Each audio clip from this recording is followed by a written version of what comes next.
शिर्डी साई संस्थानमध्ये वार्षिक उत्पन्न साधारण 850 कोटी रुपयेचं आहे असं माध्यमांमधून कळतंय. काल परवापर्यंत ₹10 कुपनवर मिळणारं जेवण हे देणगी वाढल्यामुळे मोफत झालं. याच्यामध्ये विखे पाटलांचा पोटशू उठण्याचं काहीच कारण नाही.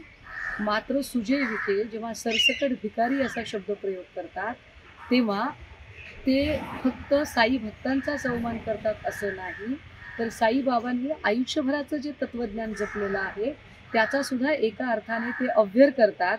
संस्थानाने शिक्षणासाठी खर्च केला पाहिजे, असं तत्त्वज्ञान पाजळणाऱ्या सुजय विखेंना आमचा प्रश्न आहे, की प्रवरा ग्रामीण शिक्षण संस्था आणि पद्मश्री विखे पाटील शिक्षण संस्थेअंतर्गत जे तुमचे असंख्य युनिट चालतात, त्यातल्या कुठल्या युनिटमध्ये तुम्ही आत्तापर्यंत गरजू आणि गरीब मुलांच्यासाठी मोफत शिक्षण व्यवस्था सुरू केली आहे?